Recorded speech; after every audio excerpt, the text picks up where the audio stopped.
butterflies. Okay, so I'm so happy to be with y'all tonight because today was supposed to be Black Monday. It turned out not to be as bad as all that, but there's still a lot of panic going on because Donald Trump put these tariffs across the board. Well, I'm interested in seeing how it all pans out by the time of the midterms, of course. But what I will say is that I've heard, now the tariffs I think went on the 2nd. Today's the 7th, so 5 days ago. In the last 5 days, over 50 countries, including the EU, which is about 30 countries in and of itself, have come to Donnie and said that they want to talk, they want to negotiate, they want to bargain, they want to go down to zero tariffs, they want to see what they can do to bring their little shoe factories over here, Vietnam. So I'm like, while it's true that Donald Trump deserves 16, 18 months to actually show and prove this before we have to go back to the ballot box and make a decision about our leadership. At the same time, I'm like, it's going like gangbusters now. If you ask me, which nobody did, but I trust Donald Trump. He is, first of all, let me say this. In these last 5 days or so, I've seen video of Nancy Pelosi, Barack Obama, Bill Clinton, Bernie Sanders, and I think that's it. But all giving their little speech about how we have a trade imbalance with China. They don't really talk about the other countries. But this trade imbalance with China has been the talk of the town. And not near one of them, after they ran their mouth, not near one of them ever lifted a finger to solve it. They didn't even lift a brain cell to think about solving it. And so Donald Trump comes in and he's about it, as my father would say. My father got that from Master P. Donald Trump is about it. He about it. And it either is going to work or it's not going to work. But all y'all people running around like your hair's on fire, shorting the stock market like you don't believe in your own country, selling everything off instead of buying while it's low, which is what you're supposed to do. All y'all, I hope, are going to end up looking real dumb. As usual. I don't mean y'all. I'm talking about the people that's running around with their hair on fire, acting like they can't trust our president to do the right thing, even though he very clearly is doing the right thing.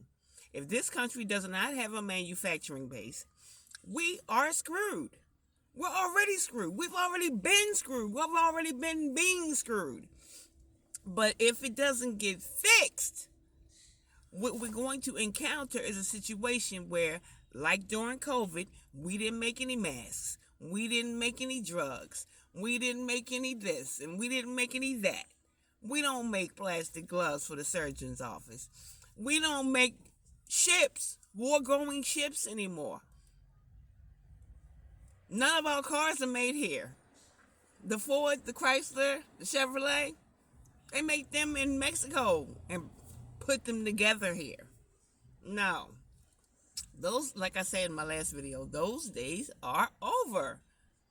And if it's going to take some short-term pain to get to the long-term gain, I'm interested in going along for the ride and seeing what's up.